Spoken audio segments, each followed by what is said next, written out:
this is Kate Amadeo here, and welcome to this little time lapse. In this video, I wanted to show how to draw juicy mandarins and how to actually approach such a complicated subject that might seem at first as a peel. And this is a video I shot for my Patreon, and you will find the full real-time tutorial there, and the reference photo also, you can download it from there. Here, I just wanted to show the process, how I approach drawing like this, and I'm using a Canson Mouton paper. This is one of the grays on the warm side, I would say, and it's the reverse side. As usual, I'm working on the reverse side if I don't want too much texture to show. So one thing to remember is when you're working on Mouton paper is that you use the reverse side if you want to add those small details, because it's not going to allow you to add the tiny details if you use the honeycomb side. And I'm sketching out my oranges with a white charcoal pencil. This is a General's white charcoal pencil. I really like it because it doesn't create mud with pastels, and it blends away nicely into the overall pastel layer when you start applying those colors. And I am using mostly bright colors. If you want to draw fruit, one of the big advices I can give you is to use the bright colors. As soon as you start to go into those grays or muddy browns, it's going to look a bit dull, and sometimes even the fruit might look spoiled. So it's a very good idea to go as bright as you can sometimes with the fruit. You can make it seem even juicier.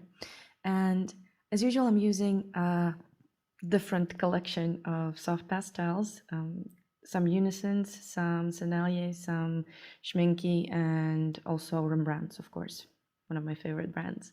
And as you see, I'm working from the background and coming towards the front mandarin, which is going to be in focus. So basically in this tutorial, we'll look at aerial perspective, even in such a small thing like a still life.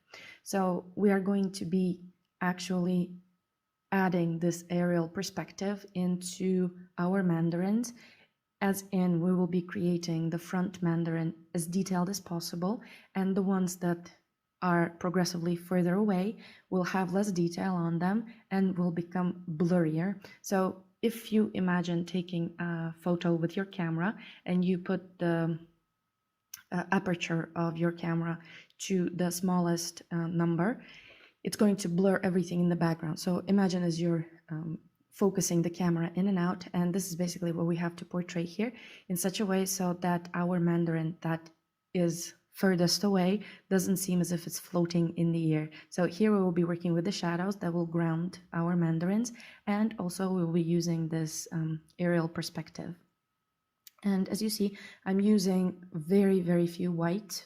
It's mostly light yellows that I will be using for these mandarins, because if you look at any object, very rarely, if the object is white maybe, or if it's glossy, then it might have a completely white highlight on it, but mostly it will have the light reflected.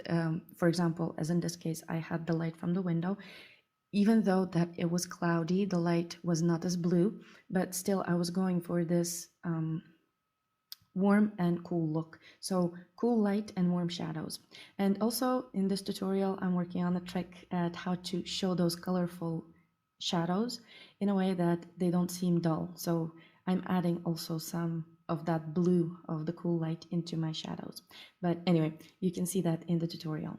I wanted to say another thing also about my webpage. So I decided that sometimes you are not very sure you want to commit to something, and maybe you don't want to become my patron. So this is why I decided to sell the tutorials that I am also posting on my Patreon. So you can buy a tutorial directly off of my website, and you will have an access to it, so lifelong access to it. You can download the tutorial and complete it whenever you see fit, and as well you will get feedback for your work. So basically, by buying the tutorial from my website, you get automatically a feedback. Otherwise, you can join my Patreon if you would like to see a full-time tutorial of this work, and you can watch it there. Also, I have different pledge tiers. So Some of them for $10, it comes also with a feedback for your work. And otherwise, there's a tier of $1 and $4. So I hope that I will be posting more videos here on YouTube as well. So let me know what subject matter interests you most. And for now, I guess this is it. I really hope you enjoyed watching the video, and I really would love to see your mandarins if you do follow my tutorial. So do post them on social media and don't forget to tag me. Thank you for watching, and I will see you in the future videos. Bye!